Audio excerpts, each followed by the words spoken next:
नमस्कार दोस्तों, welcome back to my channel engineering concept. दोस्तों, आज मैं आप लोगों के बीच में इलेक्ट्रिकल इंटरव्यू से रिलेटेड कुछ क्वेश्चंस और आंसर्स लेकर के आया हूं। मोटर से रिलेटेड जो इंटरव्यू में क्वेश्चन पूछे जाते हैं इलेक्ट्रिकल मोटर से रिलेटेड, उसका मैं विस्तृत में जानकारी आपको देने वाला हूँ इस वीडियो के माध्यम से। तो वीडियो को अंत तक देखें, लाइक और सब्सक्राइब करना ना भूलें।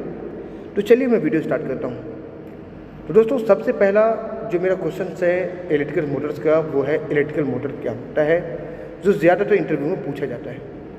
तो इसका अगर आपसे क्वेश्चन पूछा जाता है तो इसका आंसर आप ऐसे देंगे, इलेक्ट्रिकल मोटर जो इलेक्ट्रिसिटी से चलती है, इलेक्ट्रिकल एनर्जी को मैकेनिकल एनर्जी में कन्वर्ट करने का काम करता है, उसे हम इलेक्ट्रिकल मोटर्स कहते हैं। अब यहाँ पे दूसरा क्वेश्चन आ जाता है दोस्तों। दूसरा क्वेश्चन आ जाता है AC 3 फेज मोटर कैसे काम करता है। तो अगर आपसे इंटरव्यूअर इसका क्वेश्चन पूछता है कि AC 3 फेज मोटर कैसे काम करता है, तो इसका आंसर हमें कैसे देना है। इसका आंसर दोस्तों ऐसे है, AC 3 फेज मोटर में 3 बाइंडिंग होती है जिसे 3 फेज सप्लाई से कनेक्ट किया जाता है। फैराडे के इलेक्ट्रोमैग्नेटिक इंडक्शन के रूप के मुताबिक जब किसी कॉइल की सप्लाई मिलती है तो मैग्नेटिक फ्लक्स EMF जनरेट होता है, जहां 3 फेज सप्लाई देने के बाद रेटिंग मैग्नेटिक फ्लक्स जनरेट होती है जो रोटर को घुमाती है। मैग्नेटिक फ्लक्स और रोटर की स्पीड में गैप रहता है जिसे स्लिप कहते हैं। ठीक है दोस्तों। अब जो तीसरा क्वेश्चन सबका आता है वो होता है इंडक्शन मोटर की खोज किसने की।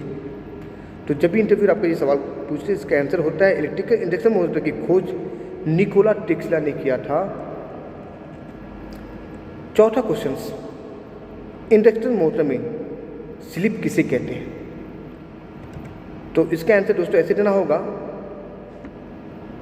मैग्नेटिक फ्लक्स और रोटर की स्पीड को गैप को स्लिप कहा जाता है।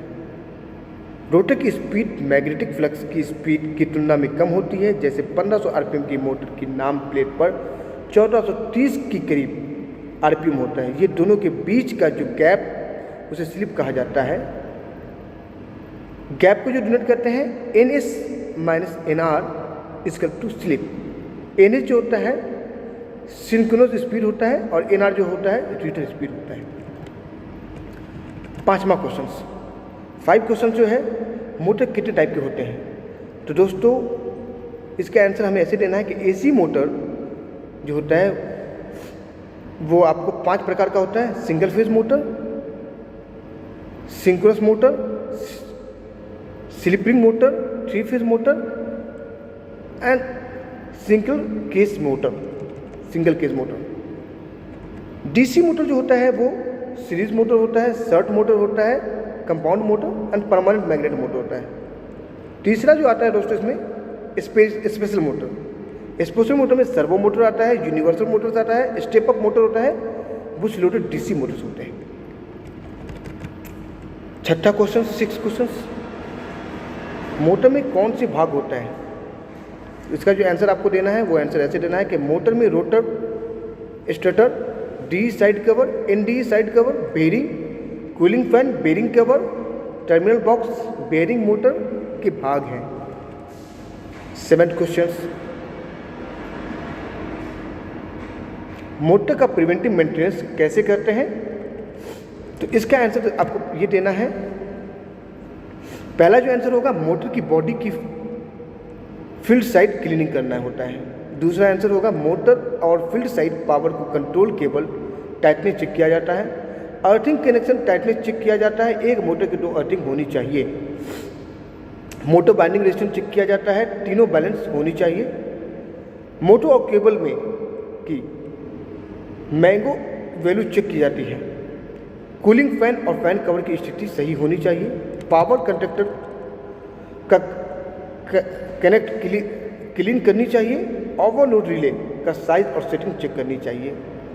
मोटर और टर्मिनल बॉक्स का स्पेस हीटर की स्थिति योग्य होनी चाहिए। मोटर चालू करने के बाद बेरिंग का आवाज़ और टेम्परेचर चेक करने की ज़रूरत होती है और ज़रूरत पड़ने पर ग्रीसिंग करनी चाहिए। साथ के साथ इसका हम वाइब्रेशन भी हम चेक करेंगे। ठीक है दोस्तों। अब 8th क्वेश्चन जो आता है, इंडक्शन मोटर में स्लिप किसे कहते हैं। मैग्नेटिक फ्लक्स, इसका जो आंसर है मैग्नेटिक फ्लक्स और रोटर की स्पीड का गैप को स्लिप कहा जाता है। रोटर की स्पीड मैग्नेटिक फ्लक्स की स्पीड की तुलना में कम होती है, जैसे कि 1500 आरपीएम की मोटर की नाम प्लेट पे 1430 के करीब आरपीएम होती है।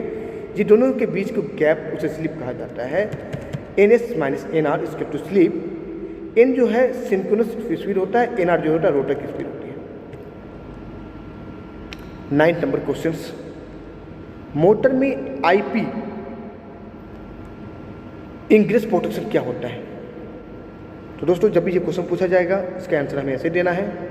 IP इंग्रेस प्रोटेक्शन वर्गीकरण मोटर की धूल, डस्ट और पानी वाटर के प्रतिरोधक के लिए दर्शाया जाता है, जिसमें पहला अंक सॉलिड पार्ट्स यानी धूल के लिए और दूसरा अंक लिक्विड यानी पानी के लिए होता है। हमें नीचे दिए गए टेबल को अच्छी तरह से समझ सकते हैं, जो इंटरनेशनल स्टैंडर्ड IC 60529 के मुताबिक रहता है। IP प्रोटेक्शन चार्ट जो कि मैं शेयर करूंगा, आप उसमें देख लीजिए। 10 नंबर क्वेश्चन, मोटर में स्टेटर क्या होता है? तो इसका आंसर ऐसे देना है कि स्टेटर मोटर का अहम भाग है। स्टेटर में पोल रहता है और बाइंडिंग रहती है। पोल के हिसाब से मोटर की स्पीड तय होता है। जैसे कि 2 पोल की मोटर की स्पीड का आरपीएम 3000 होता है, वैसे ही 4 पोल की मोटर की स्पीड 1500 आरपीएम होती है। स्टेटर में जो बाइंडिंग की जाती है उसे पावर सप्लाई दिया जाता है, जिसके कारण रोटिंग का मैग्नेटिक फ्लक्स जनरेट होता है, जो कि रोटर को घुमाते हैं। अब यहाँ पे क्वेश्चन आ जाता है 11 नंबर क्वेश्चन, रोटर क्या होता है? तो दोस्तों जब ये क्वेश्चन पूछा जाए तो इसका आंसर देना है, रोटर मोटर का एक रेटिंग भाग है जो घूमता है। रोटर के अंदर एल्युमिनियम स्ट्रिप को रखा जाता है, जो दो छोर से शॉर्ट कर दिया जाता है। जब स्टेटर की सप्लाई दिया जाता है तब रेटिंग मैग्नेटिक फ्लक्स रोटर को फॉर्म करता है और इंडक्शन को रोटर को पावर मिलता है। स्टोरिंग के रोटर की स्पीड सिंक्रोनस होती है, पर चालू स्थिति में रोटर की स्पीड कम होती है। 12 नंबर क्वेश्चन, मोटर का नेम प्लेट क्यों लिखा जाता है? मोटर का नाम प्लेट पे मेटल कनेक्टिंग कंपनी की है, जो मोटर की kWh, HP, voltage, RPM, frame size, full load current, DE bearing, IP protection, binding, illusion class, imbalance जैसी जानकारी लिखी जाती है, जो कि हमें सेफ्टी पैरामीटर के तौर पे लिखाना पड़ता है। 30 नंबर क्वेश्चन आता है दोस्तों, 3 फेज मोटर में मोटर की बाइंडिंग रेजिस्टेंस और मेगर वैल्यू कितना होना चाहिए? 3 फेज मोटर में मोटर की बाइंडिंग रेजिस्टेंस 3 फेज के बैलेंस होनी चाहिए, जैसा कि एक बाइंडिंग का रेजिस्टेंस यदि 4.5 ओम हो तो बाकी दोनों बाइंडिंग का रेजिस्टेंस भी 4.5 होनी चाहिए। अगर कम और ज़्यादा होता है तो हमें मोटर जलने के चांसेस हो जाएंगे। तो दोस्तों आई होप आज की वीडियो में मोटर से रिलेटेड जो भी इंटरव्यू क्वेश्चन पूछे जाएंगे वो आपको समझ में आ गई होगी। तो चलिए वीडियो को लाइक और सब्सक्राइब कर लें, ताकि मैं इंटरव्यू से रिलेटेड ऐसे ही क्वेश्चन आपके बीच में लाता रहूँगा। ठीक है दोस्तों, धन्यवाद, थैंक यू।